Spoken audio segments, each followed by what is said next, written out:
Radhe Radhe everyone, welcome back to my channel. कैसे हैं आप सब। तो सुबह की शुरुआत ऐसी कर रहे हैं साथ में आज, और मैं ऐसी लुढ़कती पुढ़कती रहती हूँ। तो अब पहले कान्हा जी से मिल लो, आप राधा कृष्ण जी से मिल लो। ये सुबह सुबह अपना ब्रेकफास्ट कर रहे थे, तो मैंने सोचा मैं भी अपना कर लेती हूँ। तो मैं चाय बना रही थी और अब धीरे धीरे चाय छोड़ो, चाय नहीं ब्लैक कॉफ़ी पे आ रही हूँ। मतलब बेसिकली ये है बिकॉज आई डोंट, मतलब आप देखोगे बाद में क्या हुआ ना। तो मुझे कहीं ऐसे लगा, हाँ मतलब बहुत सारी चीज़ें चलती है ना लाइफ में। तो मम्मी ने यहाँ पे राजमा चावल बना लिए थे, बट मैं राजमा चावल खाना बिल्कुल भी मतलब नहीं सो सकती लाइब्रेरी में, बिकॉज मैं तगड़े वाली सो जाऊँगी। और आप लोगों के साथ एक बात भी शेयर करती हूँ कि जब मेरा फिज़िक्स का पेपर था ना 12th क्लास में, तो उस टाइम पे ना मैं सुबह सुबह लस्सी पी के चली गई कि हाँ गर्मी हो रही थी उस दिन बहुत ज़्यादा। और जो लस्सी पी के मुझे फिर बोर्ड के एग्ज़ाम में, सोचो 12th क्लास में जो नींद आई मेरे को, इतने गंदे वाली हालत हुई थी मेरी।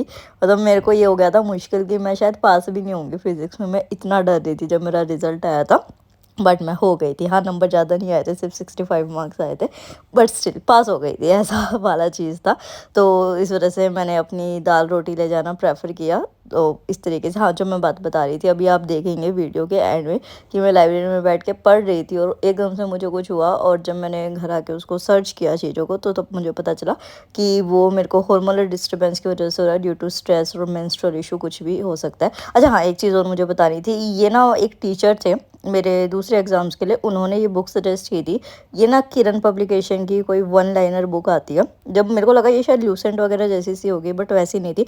मतलब जैसे मैं आपको बता रही थी ना हिस्ट्री में ऐसे क्रोनोलॉजी बनाओ, सारी ऐसे डेट्स आपको मिल जाएंगी इस तरीके से, तो आपका वो एफर्ट ना ख़त्म हो जाएगा। मुझे बुक सच में बहुत अच्छी लगी। पहले भी मैंने पढ़ी हो, जैसे ये डायनेस्टी कौन सा फाउंडर, क्या कैपिटल, ये वाले क्वेश्चन पीसीएस और यूपीएससी सभी में आप लोगों से पूछे जाते हैं। तो आपके जो है ना वो सॉर्ट हो जाएंगे। Kiran publication one liner book from Kiran publication ऐसे करके ये बुक है। तो मतलब फैक्चुअल कंटेंट तो आपको बिल्कुल सॉर्टेड हो जाएगा इससे। तो देख लेना अगर आपको पसंद आए तो यहाँ पे बैठ के मैं अपना सुबह का रिवीजन कर रही थी। और ये जो लाइट थी ना बहुत ज़्यादा फ्लिकर कर रही थी, तो मैं यही पूछी थी कि इतना ज़्यादा फ्लिकर क्यों कर रही है मेरे सिर के ऊपर, क्योंकि होता है ना डिस्टर्बेंस ही होती है। अच्छा, और प्रीलिम्स के मॉक्स तो देने शुरू कर ही दिए होंगे आप लोग, मेरे से डिस्कस भी कर रहे हो कि मॉक्स देने हैं, कैसे दे रहे हैं, वो सब कुछ है। तो आप सभी के लिए एक इन्फॉर्मेशन भी है यार। जब मैंने अपनी यूपीएससी प्रिपरेशन स्टार्ट की थी ना, हर दिन एक नया चैलेंज आता था, लाइक न्यूज़पेपर का ढेर, एनसीईआरटी कब खत्म होगी, और मॉक टेस्ट से भी एक डर रहता था। तो तब समझ आया कि सिर्फ मेहनत नहीं, सही स्ट्रैटेजी और सेल्फ एवल्यूएशन का होना बहुत ज़रूरी है, वहीं से सफलता मिलती है। तो यार यहाँ पे ना टेक्स्ट बुक ने एक पास लाइट टेस्ट लॉन्च किया है, जो कि बहुत अच्छा है यूपीएससी के लिए। इसके फीचर्स क्या है कि 300+ टेस्ट इसमें मिलते हैं। प्रीलिम्स के हर सब्जेक्ट की थोरो प्रैक्टिस आपको मिलती है। 170+ पीवाईक्यूज मिलते हैं। 2011 से 2024 के असली सवाल जो आपको ट्रेंड समझाते हैं। डेली समाधान, करंट अफेयर्स आपको मिलती है, और रोज की चीट शीट्स मिलती है, और क्विक समरीज मिलती है, ताकि आप इजीली सारी चीज़ों को याद कर सके। इन चीट शीट में स्टैटिक टॉपिक्स आपके अच्छे से रिवाइज हो जाएंगे। मेंस आंसर राइटिंग टेस्ट भी मिलेंगे, जिसको आप एवेल्युएट कर सकते हैं, इंप्रूव करेंगे और परफेक्ट हो जाएंगे। तो यहाँ पे और एक चीज़ है, पहले ये बहुत अफोर्डेबल है, बट अगर आप ये कूपन कोड लगाते हैं मेरे वाला जो स्क्रीन पे आपको दिख रहा है, तो आपको और डिस्काउंट मिलता है। तो देर किस चीज़ की कर रहे हो यार, हर चीज़ आपको यहाँ पे अवेलेबल मिल रही है। अपने टेस्ट देना शुरू करो विद टेक्स्ट बुक। तो यहाँ पे मैंने 1 घंटे के अराउंड अपने फैक्चुअल कंटेंट जो है उसको रिवाइज़ किया था, क्योंकि फैक्ट्स एक ऐसी चीज़ होती है जो आप भूल जाते हो, आप कंफ्यूज हो जाते हो। और कई बार आपने पढ़ा होता है तो आप पेपर में जाके ये प्रॉब्लम हो जाती है, तो आप गलत कराते हो उस चीज़ को। तो इस चीज़ का बहुत ध्यान रखने की ज़रूरत है। इस वजह से जब भी अगर आपको कुछ समझ नहीं आ रहा है, या फिर मॉर्निंग का टाइम है आपका, तो आप फैक्ट्स को करो अच्छे से, मतलब कि अभी रिविज़न का भी। और जो स्टूडेंट्स तैयारी कर रहे हैं, जो बताते हैं कि हाँ इतने टाइम बाद हमारा एग्ज़ाम है, तो आप मॉर्निंग का टाइम फैक्ट्स को डिवोट करना शुरू करो। नीचे बच्चे खेल रहे हैं, आज संडे है ना, सुबह सुबह खेलने लग गए। तो मेरे को अपना ऐसे चाइल्डहुड मतलब कितना मज़े में रहते हैं ना, बस होमवर्क की टेंशन, कोई टेंशन नहीं, अपना मज़े में ज़िंदगी है ना इस तरह की। हालांकि मैं इतना नहीं खेलती थी, मेरे को फिजिकल एक्टिविटीज़ में शौक नहीं था। अब मैं रिग्रेट करती हूँ इस चीज़ को कि काश किया होता उस टाइम पे।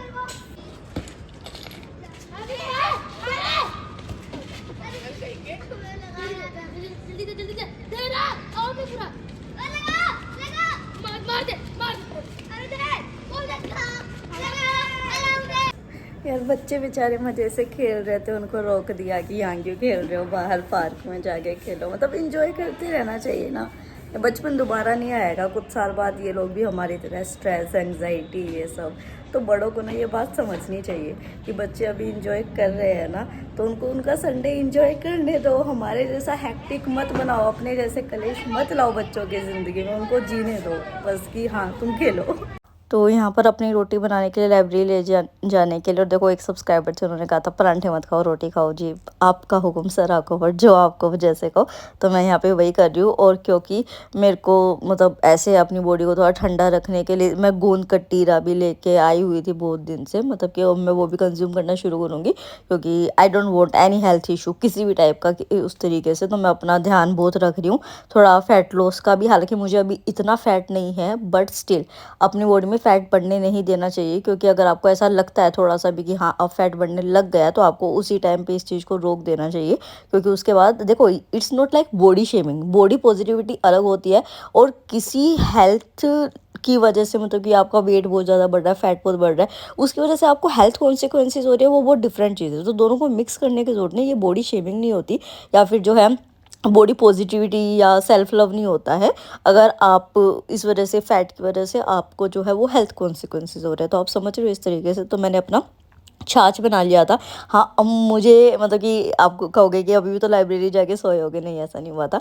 इसको क्योंकि मुझे थोड़ा चल के जाना था, इस वजह से मैंने ये पी थी कि मेरी बॉडी ठंडी रहे। तो अपना चैंट करते करते, और मैंने बनाना लिए क्योंकि शाम के टाइम फिर भूख लगती है, बाहर का जंक खाया जाता है, तो आई प्रेफर कि बनाना ले लेते। और आज संडे था, और लाइब्रेरी में जो है मुश्किल से 6 बच्चे आए थे, मतलब पूरी लाइब्रेरी खाली थी। तो उससे खुशी भी हुई कि चलो ठीक है, जब सब घर में थे या सब संडे को ब्रेक टाइम ले रहे। मैं ऐसा नहीं कह रही कि ब्रेक टाइम लेना बुरा है या कुछ है, बट मैं आई हूँ। तो अगेन एंड अगेन मैं कहती हूँ कि देखो, अभी हमारे कुछ मेरे पास कमेंट्स भी आते हैं कि देखो ये डिस्टरबेंस होती है, या हमारे इतने महीने ख़राब हो चुके हैं, या अभी घर में ऐसी कुछ कंडीशन हो रही है, या कुछ और बाहर की कोई ऐसी कंडीशन है कि जिसकी वजह से नहीं पढ़ पा रहे। तो देखो, जो कंडीशंस आपके हाथ में नहीं है, जिसकी वजह से आपका टाइम वेस्ट हो चुका है, मेरे भी हुए हैं पिछले 3 महीने, तो मुझे नहीं पता मेरा क्या रिजल्ट होगा। बट इस टाइम मैं एफर्ट्स ना करूँ, मैं पीछे हट जाऊँ उस चीज़ से, ये सोच के कि अरे पिछले के 3 महीने तो ख़राब हो ही चुके हैं, कोई फ़ायदा तो होना नहीं, रिजल्ट तो पॉजिटिव आना नहीं। तो ये मेरी गलती होगी। मुझे अपने ये 1 महीने में 100% एफर्ट्स देने हैं। फिर रिजल्ट जो भी हो, आपने दिए हैं, आप अपने आप को बाद में आंसर कर सकते हो कि हाँ आपने गलत नहीं किया। तो आप इस तरीके से करो, जो चीज़ें आपके हाथ में है आप उसको करो, जो नहीं है उनको भगवान के हाथ छोड़ दो। तो मैं यहाँ पे अपना टेस्ट दे रही थी। आप देखोगे कि पहला क्वेश्चन यहाँ पे मार्क था, क्योंकि मैं देने लगी थी, फिर मेरी तबीयत ख़राब हो गई थी, तो मैं नहीं दे पाई थी। तो आज अगेन मैं इस चीज़ को कंटिन्यू कर रही थी। और आज क्योंकि लाइब्रेरी में बहुत कम बच्चे थे, मैंने बताया जैसे 6-7 बच्चे ही थे, तो वो शांति सी भी थी। वैसे भी मैं जिस रूम में बैठती हूँ वहाँ पे खाली गर्ल्स है।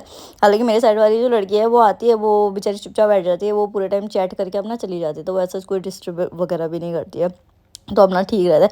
पर मुझे ये बात समझ नहीं आती है कि आप घर से तैयार हो गए, खाना पैक करके आए हो लाइब्रेरी में, तो फिर आप वहाँ पे अपना रील स्क्रॉल क्यों कर रहे हो, आप फालतू के एंटरटेनमेंट वाली वीडियोस क्यों देख रहे हो, आप वहाँ पे चैटिंग क्यों कर रहे हो। वो आप घर पे भी कर सकते हो, आप फ़ी भी पे कर रहे हो, फिर आप ये चीज़ भी कर रहे हो, तो ये आप अपने साथ गलत कर रहे हो, आप किसी और के साथ गलत नहीं कर रहे हो। तो इस चीज़ का आपको ध्यान रखना होगा। और यहाँ पे फिर देख रही थी मैं कोई लेक्चर, क्योंकि और भी चीज़ें हैं आपको पता है इस तरीके से। और इतना दिमाग ख़राब हुआ ना मेरा, मतलब मैंने ध्यान नहीं दिया कि मेरा ईयरफोन जो है, और एकदम से क्या हुआ कि उसकी बैटरी डिस्चार्ज हो गई। और मेरे को ये कि और अभी तो ये 1.5 घंटे की क्लास थी, मुझे ये लेनी थी, ऐसा क्यों हुआ मेरे साथ। मतलब कि ये मेरी कमी है ना, मेरे को हर 2 दिन में कर देना चाहिए। जब तक मेरा वो ईयरफोन जो है ना, वो ऐसे टू टू टू टू टू नहीं बजने लगता ना, तब तक कि मेरे को ये हो जाता है कि अरे यार मैंने चार्ज नहीं किया, मतलब लापरवाही है ये। तो इस वजह से लाइफ इज़ लाइक ना एक बैलेंस, कि आपको जो है सारी चीज़ों को बहुत अच्छे तरीके से, डिसिप्लिन की तभी ज़रूरत होती है। डिसिप्लिन होता है तो आपको पता है कि हाँ आपको अपनी ये चीज़ें करके रखनी है, ये बैलेंस आपको लाइफ में रखना है। और जब वो वाली चीज़ें नहीं होती है, तो उस टाइम तो आपको लगेगा बड़ा मतलब कंफर्ट मिलेगा, आप मज़े से इंजॉय कर रहे हो अपनी लाइफ को, कंफर्टेबली जी रहे हो, जो मौज मस्ती कर रहे हो। बाद में वो चीज़ें दुख देंगी, ठीक है। तो फिर यहाँ पे जो है मेरे जो मैप्स थे वो मैं रिवाइज़ करने लग गई कि चलो ठीक है, ये वाली चीज़ें कर लेते हैं, और तो क्या ही करना है, अब ऐप का तो हो गया। और हाँ, मैं स्क्रीन देखो कम ही यूज़ करती हूँ, मैं इतना ज़्यादा नहीं करती, बट मेरा काम भी और मेरी पढ़ाई भी दोनों स्क्रीन की है। तो हाँ, थोड़ा-सा तो होता है, मतलब है ना, इस चीज़ को तो नहीं हम कह सकते। और आज का तो टाइम ही ऐसा हो गया है कि, और मैं तो एक ऐसी पर्सन हूँ, जैसे कि अभी ना आप मेरी ना एक वीडियो आएगी दूसरे चैनल पे, उस पे आप देखेंगे कि मैं एक मार्केट में गई थी, वहाँ से मैं कुछ चीज़ें लेके आई थी, और जब मैंने उन चीज़ों का प्राइस कंपेयर किया ऑनलाइन चीज़ों से, तो मतलब मेरा कई हज़ार रुपए का यार मतलब बचत हुई है उस तरीके से। तो तब मुझे पता चला कि जो ये डिलीवरी एजेंट्स हैं, जो आपको क्विकली, जैसे ये आप खाना मंगाते हो ज़ोमैटो वगैरह, देखो मजबूरी हो जाए ना, बहुत ज़्यादा मजबूरी, तब तो बात अलग होती है, बट आप कुछ करना ही नहीं चाहते, आप हर दूसरे दिन ज़ोमैटो से कुछ खाने का मंगा रहे हो, या आप नीचे उतर के किनारे वाली शॉप से दूध नहीं ला सकते, आटा नहीं ला सकते, आप ब्लिंकिट कर रहे हो। मतलब ये जो है ना, ये हमारी आदतों को ख़राब कर रहा है, हमारे लाइफस्टाइल को ख़राब कर रहा है। आप इतना ज़्यादा उन लोगों के ऊपर आदी हो गए हो, तो सोचो कि आपका आगे जाके क्या होगा, इसका आपके हेल्थ पे भी असर पड़ेगा। ऊपर से आप एफर्ट्स करना छोड़ दोगे, आप सब कुछ औरों पे डिपेंडेंट हो जाओगे। तो मतलब ये चीज़ें जो है, ये एक हेल्दी चीज़ नहीं है।